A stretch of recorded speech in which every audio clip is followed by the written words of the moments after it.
शहबाज हुकूमत का कौम को सरप्राइज देने का फैसला, बिजली की कीमतों में बड़ी कमी मुतवक्के, आज ऐलान का है इम्कान। वफाकी वज़ीर दिफा ख्वाजा आसिफ ने कहा है कि वज़ीर आज़म का खिताब 2022 से अब तक की मेहनत का समर और अल्लाह के करम का नतीजा होगा। नून लीग और इत्तेहादी हुकूमत कौमी खिदमत को अव्वलीन फ़र्ज समझती है। तामीर तरक्की और माशी बहाली का सफ़र जारी रहेगा। वज़ीर आज़म ताजिरों और सनअतकारों से अहम मुलाकात करेंगे। मुल्क में माशी इस्लाहात पर भी मुशावरत होगी। पावर सेक्टर में इस्लाहात पर भी एतमाद मिलेंगे। सदर मुमलिकत आसिफ अली जरदारी कोरोना में मुब्तला, कराची के निजी अस्पताल में ज़ेरे इलाज। आसिफ अली जरदारी की ज़ाती मुआलिज डॉक्टर आसिम हुसैन ने कहा है कि सदर जरदारी की तबीयत बेहतर है। मुख्तलिफ टेस्ट किए गए।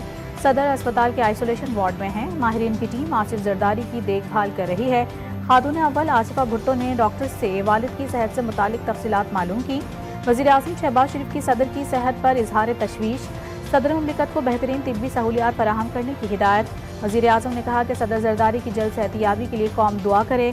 वज़ीर आज़म का बिलावल भुट्टो से टेलीफोनिक राबता, सदर जरदारी की सेहत से मुतालिक पूछा और जल्द सेहतियाबी के लिए दुआ की। स्पीकर कौमी असम्बली अयाज सादी का भी सदर से राबता, खैरियत दरियाफ्त की। PTI एस्टैब्लिशमेंट से मुज़ाकरात के लिए तैयार। टास्क अली अमीन गंडापुर और बैरिस्टर सैफ को दे दिया। वज़ीर आला गंडापुर और बैरिस्टर सैफ की अडियाला जेल में बानी PTI से मुलाकात। तवील मुलाकात की अंदरूनी कहानी भी सामने आ गई। ज़राए के मुताबिक मुलाकात का महवर एस्टैब्लिशमेंट से मुज़ाकरात था। बानी PTI ने गंडापुर की पेशकश पर नीम रजामंदी जाहिर की। अली अमीन बैरिस्टर सैफ बानी PTI को कायल करने में कामयाब हुए। एस्टैब्लिशमेंट से मुज़ाकरात में किसी पेशरफ्त तक उसे खुफिया रखने पर इत्तेफाक हुआ। डट के रो रहा है कप्तान। वज़ीर इत्तलात पंजाब अज़मा बुखारी का बानी PTI पर तंज़ एक्स पर पैगाम में कहा कि वो मान नहीं रहा लेकिन कौन बेजा वे सखिया राह खुदा। बलोचिस्तान की तरक्की वफाकी हुकूमत की अव्वलीन तरजीह है। तमाम ज़रूरी इक़दाम किए जाएंगे। वज़ीर आज़म की वज़ीर आला बलोचिस्तान सरफराज भुगती से मुलाकात में गुफ्तगू। दोनों रहनुमाओं में बलोचिस्तान की मौजूदा इक़्तिसादी, समाजी और अमन अमान की सूरत हाल पर तफसीली बातचीत। तरक्याती मनसूबों पर भी तबादला ख्याल। शहबाज शरीफ के साथ वज़ीर दाखिला मोहसिन नकवी की भी बैठक। सिक्योरिटी के लिए इक़दामात पर पेशरफ्त और अफगान बाशिंदों की वतन वापसी के अमल की तफसीलात पर गुफ्तगू हुई। 11 मार्च को हमें पता चलता है कि जाफर एक्सप्रेस पे अटैक हुआ, जिस पे 12 मार्च तक वो चलता रहा। उसमें 5 फिदाइन जो कि उस ऑपरेशन में न्यूट्रलाइज हुए, वो 5 डेड बॉडीज़ सिविल हॉस्पिटल लाई गई। तो कुछ लोग BYC के प्लेटफॉर्म से उनकी लीडरशिप समेत हॉस्पिटल्स में पहुँचते हैं कि ये डेड बॉडीज़ हमें दी जाए। अस्पताल के जो मॉर्चरी थी उसको तोड़ा गया। वहाँ से बाय फोर्स पुलिस और जो अस्पताल इंतजामिया थी उनको मार पीट कर और वो सारा करके वो डेड बॉडीज़ वहाँ से उठाने की कोशिश की गई, वो उठाई गई। बलोच यकजहती कमेटी सिक्योरिटी इदारों के खिलाफ प्रोपेगेंडा कर रही है। एहतजाज हक है लेकिन रास्ते बंद करना और अवामी अमलाक को नुकसान पहुँचाना किसी का हक नहीं। DIG कोयटा एजाज गोराया की तर्जुमान बलोचिस्तान हुकूमत शाहिद रिंद के हमराह प्रेस कॉन्फ्रेंस कहा कि ट्रेन हमले के बाद ऑपरेशन में दहशतगर्दों को मारा गया। 5 लाशें सिविल अस्पताल मुंतकिल की। बलोच यकजहती कमेटी के लोग अस्पताल इंतजामिया को मार पीट कर लाशें ले गए। एहतजाज के दौरान CCTV कैमरे तोड़े गए। शाहिद रिंद बोले कि सूबाई हुकूमत सूबे में अमन अमान के लिए हर मुमकिन इकदाम कर रही है। किसी सूरत भी कानून की खिलाफ वर्जी कबूल नहीं करेंगे। कराची में डाकुओं को लगाम डालने में पुलिस नाकाम। मुसल्लह डकैतों ने एक और घराने की खुशियां निगल ली। डिफेंस फेज 1 में डाकुओं ने बेटे के सामने बाप को मौत के घाट उतार दिया। फायरिंग की CCTV फुटेज GTV न्यूज़ ने हासिल कर ली। शहरी पार्किंग एरिया में कार का बोनट खोलकर ठीक कर रहा था। मोटरसाइकिल सवार डाकुओं ने लूट मार की कोशिश की। शहरी की मुजाहिमत करने पर डाकुओं ने गोलियां बरसा दी। नाम आंखें और बेबसी, चाह कर भी कुछ ना कर पाया। बेटा बाबा को बचा ना पाया। जालिम डाकू ने बेटे के सामने बाप की जिंदगी छीन ली। बेटा बेबसी की तस्वीर बना देखता रहा। कहा बाबा ने बहुत कोशिश की लेकिन डकैत उन्हें गोली मार कर भाग गए। कराची के इलाके माइकोलाची में वाटर टैंकर रक्षा कार और मोटरसाइकिल सवारों पर चढ़ दौड़ा। 2 अफराद जख्मी। हादसे में रक्षा मुकम्मल तौर पर तबाह। मुश्तइल अफराद का पथराव वाटर टैंकर के शीशे तोड़ दिए। शारा फैसल पर मुसाफिरों से भरी बस उलट गई। मुतादिद मुसाफिर जख्मी, अस्पताल मुंतकिल।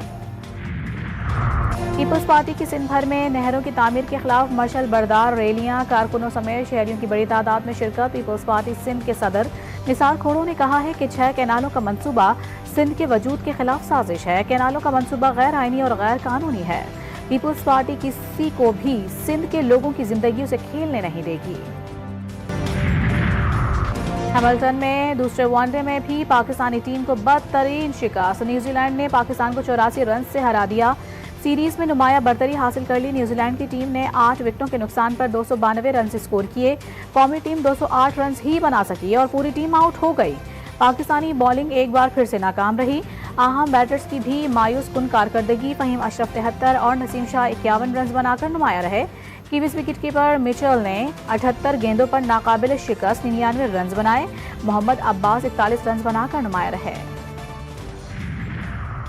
हमारी कारकर्दगी मायूस कुन रही। हमारे बॉलर्स स्विंग नहीं कर सके। कीवी बॉलर्स ने अच्छी बॉलिंग की।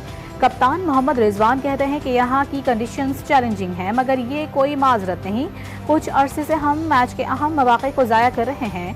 हम बॉलिंग और बैटिंग के पहले 10 ओवर्स में अच्छे नहीं रहे। ईद उल फित्र का तीसरा रोज भी खत्म। बच्चों, बड़ों और खवातीन ने तफरीगाहों के बाद अब फूड स्ट्रीट्स और रेस्टोरेंट्स में डेरे डाल लिए। शहरियों ने चटपटे पकवानों से ईद के आखिरी रोज को यादगार बनाया। मीठी ईद के मीठे अख्तिताम के लिए आइसक्रीम, फालूदे और ठंडे मशरूबात की दुकानों का रुख कर लिया। ईद के तीसरे रोज भी बच्चों ने खूब हल्ला गुल्ला किया। पार्क्स में, मेलों, चिड़ियाघर और आइसक्रीम पार्लर्स में बच्चों का रश रहा। वालिदैन भी बच्चों की फरमाइशें पूरी करते रहे। मनचलों ने दूर दराज तफरीही मकामात का रुख किया। आवाम पिकनिक मनाने के लिए कींझर झील पहुंचे। झील के ठंडे ठंडे पानी में नहाकर खूब एंजॉय किया। अफगान सिटीजन कार्ड होल्डर्स की रजाकाराना वापसी की मुद्दत खत्म। एक्शन शुरू। इस्लामाबाद, रावलपिंडी में खुफिया इत्तलात पर कार्रवाइयाँ।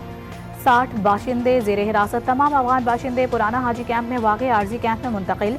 आरजी कैंप में रजिस्ट्रेशन के बाद तमाम अफराद को लंडी कोतल ले जाया जाएगा। बायोमेट्रिक के बाद वतन वापसी होगी। पहले मरहले में फॉरेन एक्ट के तहत गिरफ्तार अफगान बाशिंदों को भिजवाया जाएगा। कश्मीर में कच्चे के डाकुओं ने 3 कस्टम एहलकारों को अगवा कर लिया। डाकुओं का कस्टम एहलकारों की रिहाई के बदले साथियों की रिहाई का मुतालिबा। डाकुओं ने मुग़वियों को कत्ल करने की धमकी दे दी। भारतीय फजाइया का जैगवार लड़ाका तैयारा गुजरात के इलाके जामनगर में गिरकर तबाह। तैयारा तकनीकी खराबी के बायस गिरकर तबाह हुआ। दिफाई माहिरीन का कहना है कि मोदी की नाक़िस पॉलिसीज़ की वजह से भारत का दिफाई निज़ाम खोखला हो चुका है। मोदी सरकार की नाकाम पॉलिसियों और करप्शन के सबब भारतीय फजाइया हर गुजरते दिन के साथ जवाल पजीर हो रही है। म्यांमार में क़यामत ख़ेज़ ज़लज़ले से हलाकतों की तादाद 3000 के करीब पहुँच गई। हज़ारों ज़ख्मी, सैकड़ों इमारतें ज़मींदोज़। इमदादी कार्रवाइयाँ जारी। एक होटल के मलबे से 26 साला नौजवान को 5 दिन बाद जिंदा निकाल लिया गया। ज़लज़ला मुतासरीन बदतरीन सूरत हाल में हैं। खुराक, दवाओं और बेसरो सामानी की हालत में सड़कों पर शबो रोज़ गुजार रहे हैं। और PSL 10 का ऑफिशियल तराना जारी। मारूफ गुलकारों ने आवाज़ का जादू जगाया। अबरारुल हक, अली ज़फ़र, नताशा बेग और तलहा अंजुम भी शामिल। पाकिस्तान सुपर लीग के 10वें एडिशन का आगाज़ 11 अप्रैल से होगा।